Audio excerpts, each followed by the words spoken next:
Hola, ¿qué tal? Buen día, mi nombre es Carlos y en este segundo video vamos a ver los puntajes extremos, outliers, en la regresión múltiple. Es el segundo supuesto, el supuesto de normalidad de los que se tienen que cumplir para poder realizar un análisis de regresión lineal. Ya vimos en el video anterior nivel de medición y en este segundo video vamos a ver el de nivel de normalidad de los datos. Está basado en el libro de Miles y Shelby, les dejo la referencia por si quieren o necesitan información adicional. ¿Qué dice este supuesto de normalidad? En cada valor de la distribución de los residuales, la variable dependiente debe ser normal. ¿Okay? En cada valor de la variable dependiente, la distribución de los residuales debe ser normal. Nuestra variable debe de cumplir con la curva de campana, la campana de Gauss, donde vamos a tener la media justamente en el centro y más o menos 3 desviaciones estándar a la derecha, 3 desviaciones estándar a la izquierda. Debe cumplir con la distribución normal, la variable dependiente como los residuales. Hay que hacer también un paréntesis.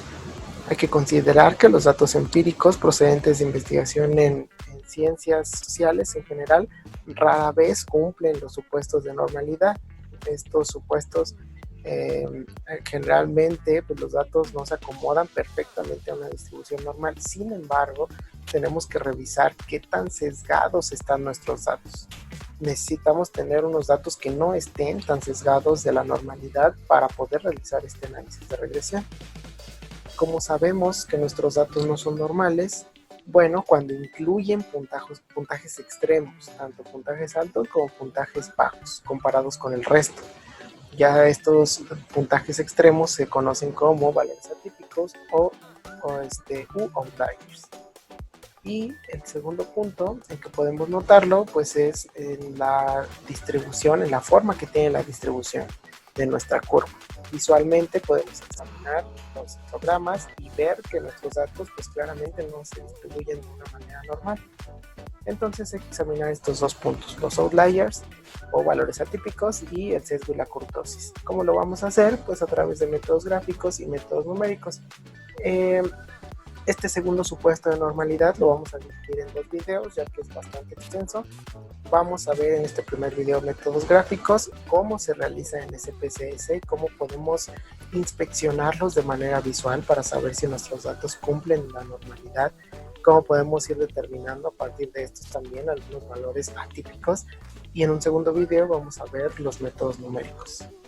¿Qué son estos valores atípicos? Pues es un elemento de los datos que es significativamente diferente a los otros datos, o un elemento que parece implicar un patrón que es inconsistente con el grueso de la evidencia de los datos. ¿Okay? Un dato que se sale completamente de lo que estamos viendo en nuestros datos. Esto pasa, por ejemplo, cuando examinamos coeficiente intelectual en un salón de clases y resulta que nos encontramos que hay un niño superdotado. Entonces, pues al analizar su coeficiente intelectual, pues se va a salir completamente de todos sus demás compañeros. Entonces esto va a afectar a la media.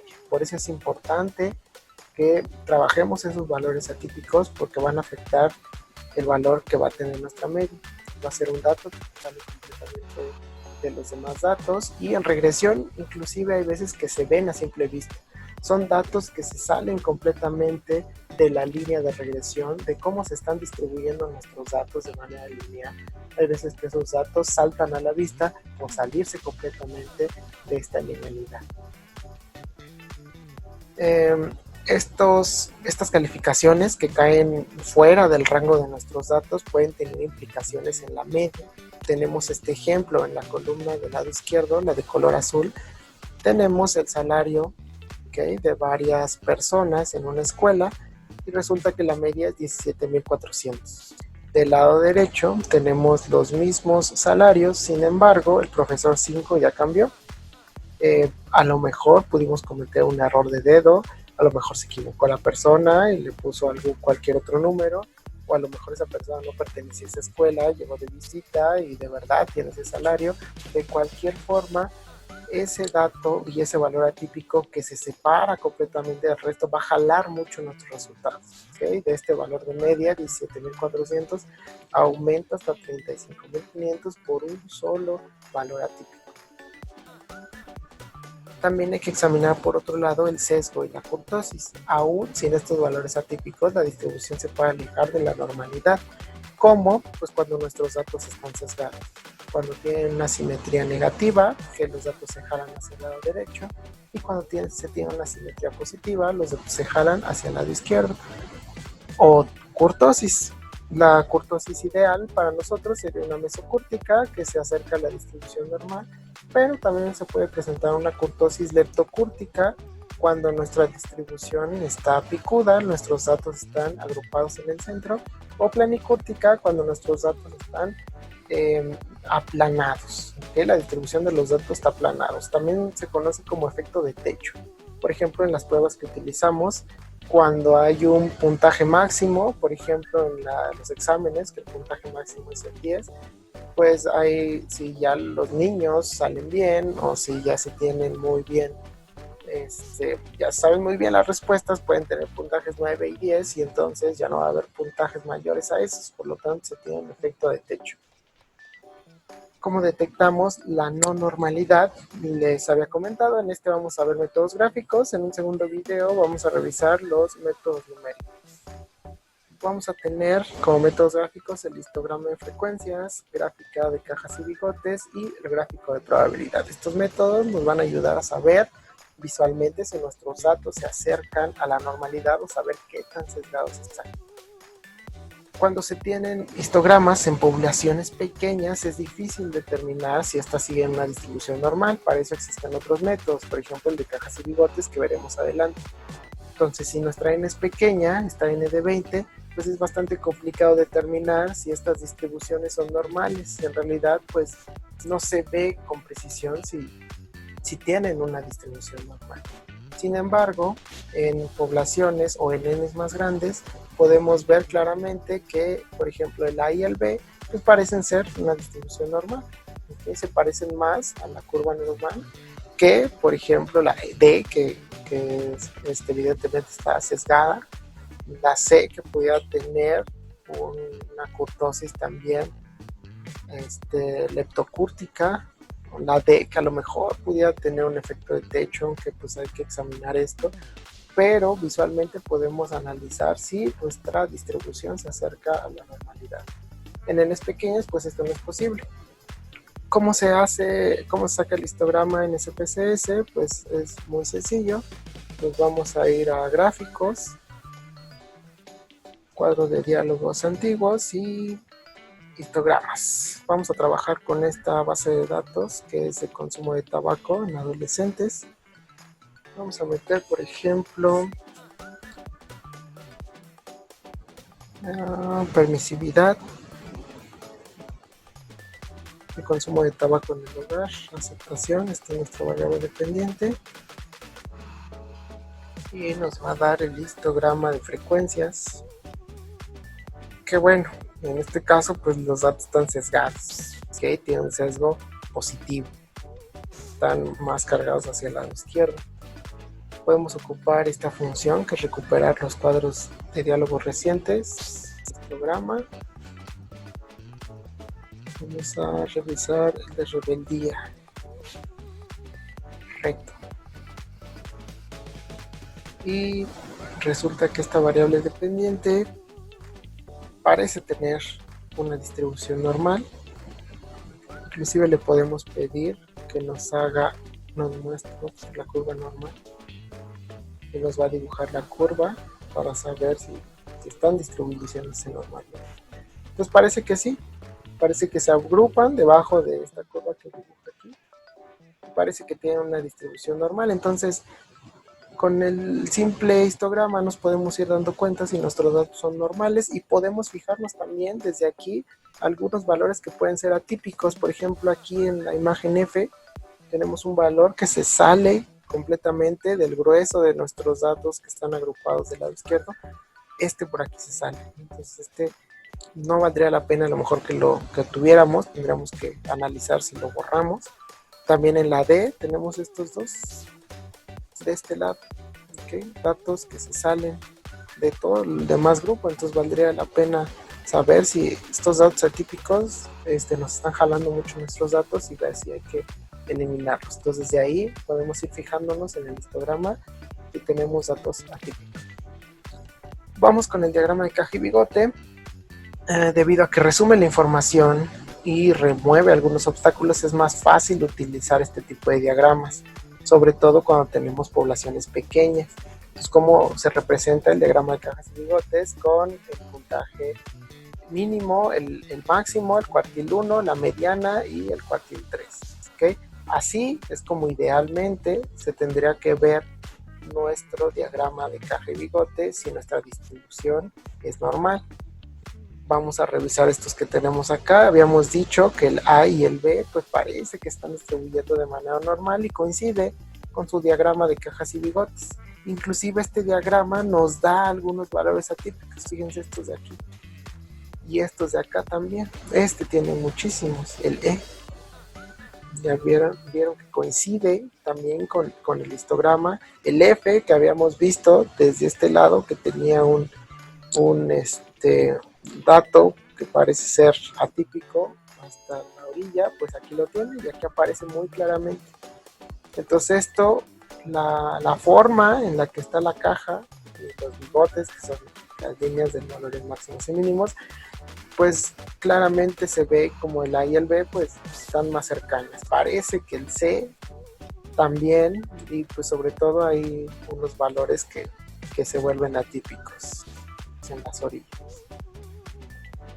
Una ventaja sobre el histograma es que cuando se tienen muestras pequeñas permite ver con claridad la normalidad de los datos. Entonces estas que no podíamos ver en el histograma si eran normales, pues en una gráfica de cajas y bigotes pues podemos verlo mejor.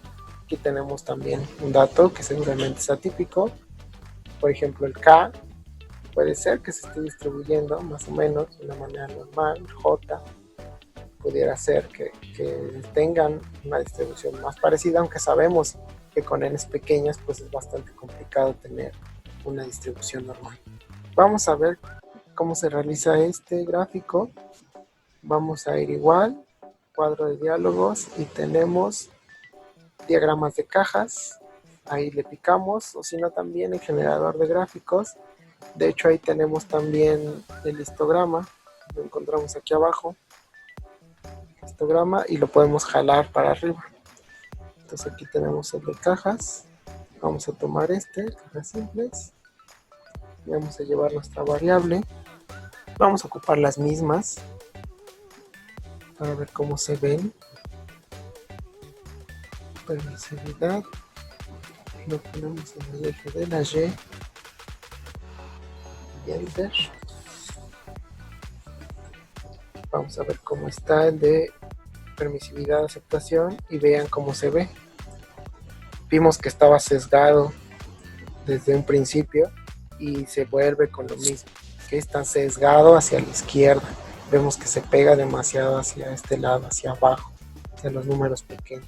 Y vemos que pues hay algunos valores que son atípicos que podemos ir anotando para que vean que coinciden con los métodos que vamos a ver después. Por ejemplo, aquí es el 145, 294, 287, 1660. Esos datos hay que anotarlos ahorita y vamos a ver que van a ir identificándolos después. Vamos a regresar vamos a poner el que habíamos puesto hace rato, que es el de rebeldía reto, que veíamos que es más parecido a una distribución normal, ya lo veíamos hace rato. Entonces, fíjense, muy bonito diagrama. Aquí están sus bigotitos. Vemos que es muy parecido a los que veíamos. En realidad esto pues podríamos decir que sí es normal, corresponde. Ni siquiera tenemos datos atípicos como tenemos aquí, con algunos outliers. Entonces no siempre ocurre esto, claro. Sería lo ideal, pero desde aquí que nuestros datos no son o no parecen ser normales, hay que ir anotando todos estos valores atípicos para después analizar si los borramos y probablemente se acomoden un poco nuestros datos. Por último tenemos el gráfico de probabilidad, es un método más matemático para comprobar los datos con una distribución normal. Se sabe por el cálculo de tablas el tipo de puntajes que se esperarían si los datos estuvieran distribuidos normalmente. Es posible utilizar esta información para comparar los datos obtenidos. Entonces lo que nos va a dar son los puntajes esperados en una línea recta de normalidad y va a distribuir los datos que tenemos alrededor de esa línea.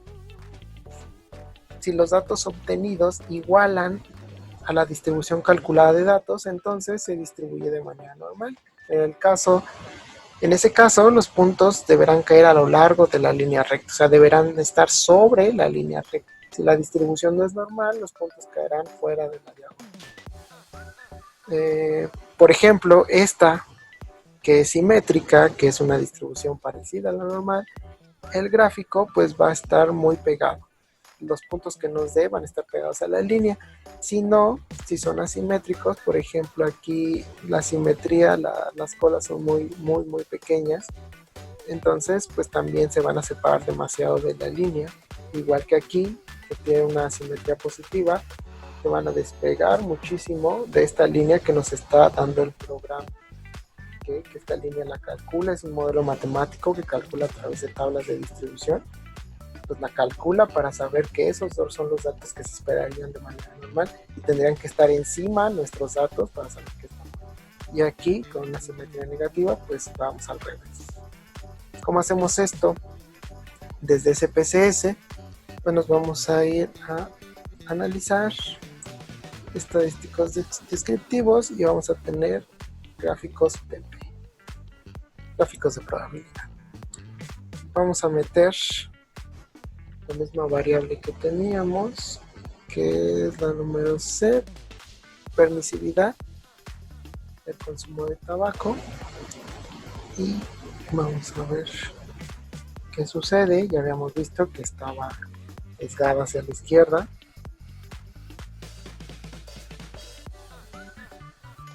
Y vean el gráfico. Si fuera normal, estos puntos que son nuestros datos tendrían que estar sobre la línea que calcula el programa y evidentemente pues están alejados. Nos da también qué tanto hay, qué tanto se desvían, 0.05, 0.1, están desviando de esta línea de normalidad. Vamos a recuperar cuadro diálogo, gráficos PP, vamos a sacar esta y vamos a meter la otra que estaba comportando mejor, que es la de rebeldía reto. Y vamos a ver qué sucede.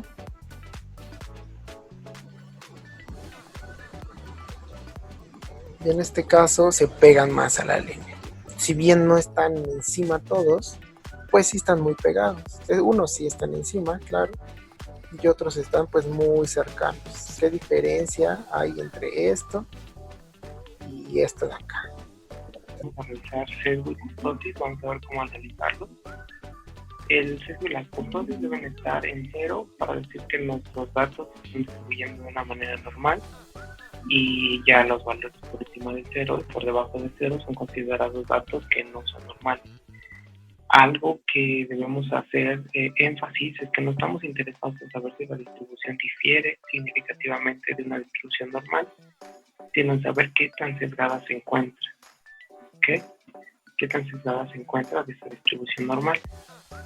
Un dato importante, una de las reglas que hay que seguir, que el mismo Miles nos cita en su capítulo, que si el valor de sesgo o kurtosis, hay que ignorar el signo, es mayor que 2 veces la desviación estándar, la distribución de esos datos difiere significativamente de una distribución normal. ¿Okay? Si el dato que nos va a arrojar ese PSS de sesgo o de kurtosis es mayor que 2 veces la desviación estándar, entonces esos datos pues difieren de ser normales.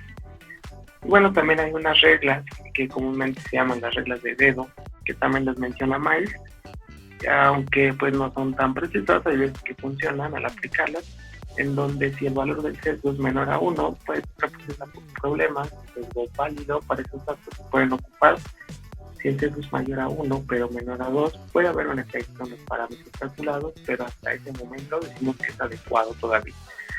Y el tercero es que si es mayor a 2, pues definitivamente esos datos hay que considerar utilizarlos porque no están cumpliendo el principio de normalidad, entonces no podríamos estar realizando la regresión lineal. Estas reglas obviamente van de la mano con los métodos que ya revisamos anteriormente, no las podemos ocupar por sí mismas, es un conjunto de todo lo que hemos revisado, tanto los métodos gráficos como esta parte del número que nos va a dar el sesgo y la cortosis. Vamos a ver ahora cómo lo calculamos desde SPSS. Nos vamos a ir a analizar estadísticos descriptivos y aquí en explorar. Vamos a pedir la variable, las mismas con las que estábamos trabajando. En este caso, la de permisividad. Vamos a seleccionar estadísticos. Vamos a pedir los valores atípicos. La máquina nos va a calcular algunos valores que se salen del promedio de los que estamos obteniendo. Vamos a ver si coinciden con los que ya habíamos identificado en los otros métodos. Y en gráficos vamos a pedir el histograma. De aquí sacamos todo de una vez. En realidad nos podemos ahorrar los pasos anteriores, si bien lo hicimos uno por uno. Podíamos calcular desde saltarnos lo demás y calcularlo todo, pidiendo los gráficos de normalidad. Ahí nos va a dar la gráfica de KG-bigote, el histograma, el gráfico de probabilidad, etc. Entonces, vamos a quitar. Y acuérdense que parece que no se estaba comportando de manera normal. Ya lo hemos revisado hace un ratito. Y vamos a ver qué es lo que sucede. Nos da pues la N, el número de casos perdidos, todos los estadísticos descriptivos, la mediana, la medición estándar, etcétera. Y vámonos a nivel de asimetría, que es 1.03. Nos dice la regla esta que veíamos, que si el valor de sesgos o cortosis es mayor que 2 veces su desviación estándar, pues entonces difiere de ser normal. Y aquí vemos que la desviación estándar es 0.114, el doble de su desviación estándar, o sea, 2 desviaciones estándar serían 2.28, 0.228, entonces pues el 1 pues está muy por encima de esas 2 desviaciones estándar, por lo tanto pues es asimétrico. Y la cortosis, tenemos 0.228, bueno, esto todavía, dentro de los rangos, 0.228 por 2 son 0.456, todavía se encuentra dentro del rango pero la simetría pues sí se baja. Nos da aquí los valores extremos, que son los que justamente habíamos anotado hace rato. El 145, el 16, 60, 287, 294 son los mismos datos que ya habíamos trabajado desde hace rato, que nos estaban dando un poco de lata ahí, y que hay que considerar sacarlos para mejorar un poco esta distribución de los datos. La prueba de Kolmogorov, Smirnov y Shapiro-Wilk, que no hemos revisado, se leen contrario a lo que comúnmente hacemos. Buscamos la significancia de una prueba estadística para rechazar la hipótesis nula, pero en este caso en pruebas de normalidad es al revés. Aquí la hipótesis nula es que los datos siguen una distribución normal. O sea, los datos son normales, es lo que nos dice la hipótesis nula. En este caso queremos aceptarla, por lo tanto queremos que esto no sea significativo. Este tipo de pruebas son pruebas bastante duras y pues muy pocos datos las pasan, muy pocos datos salen como no significativos. Aquí lo que nos dice esto es que nuestros datos difieren significativamente de una distribución normal. Entonces regularmente no las ocupamos, puesto que son bastante estrictas, muy pocos datos pasan este tipo de pruebas. Tenemos aquí el histograma, que ya lo habíamos analizado, está sesgado. Y también la gráfica de probabilidad de curva normal, también estamos muy desalineados a la curva, a la línea recta, y aquí pues lo que ya habíamos visto, el diagrama de KG-bigote y los datos que teníamos. Vamos a hacer rápidamente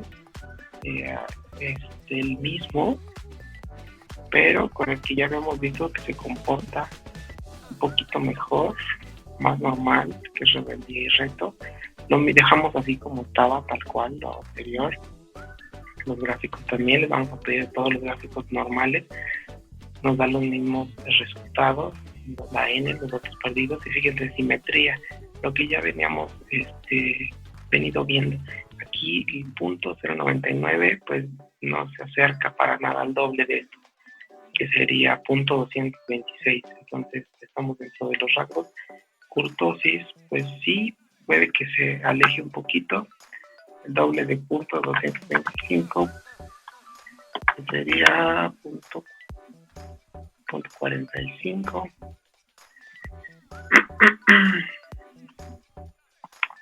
Estaría por fuera ahí del rango, pero es muy poco en realidad lo que se aleja. Nos da algunos casos perdidos que valdría la pena revisarlos si es que están afectando en algo o no. Puede ser que no afecten. Veremos en el siguiente video que hay datos que sí afectan significativamente en la distribución de los datos, hay datos que no. Y aquí vemos las pruebas, ¿no? Que a pesar de que el histograma nos dice a simple vista que se comportan de manera normal, pues los estadísticos de Kolmogorov y la de Shapiro nos dicen que no, difieren de ser normal.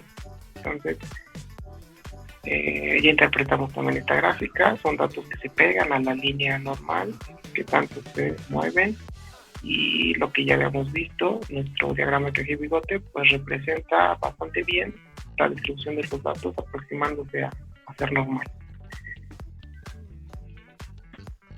Y por último, tenemos unos ejemplos que también nos pone Miles ahí en el libro, donde tenemos el sesgo y la kurtosis y la desviación estándar de cada uno, y son las mismas imágenes que ya habíamos visto. Por ejemplo, A y B vimos que son normales o que se aproximan a ser normales, y vemos lo mismo en los datos.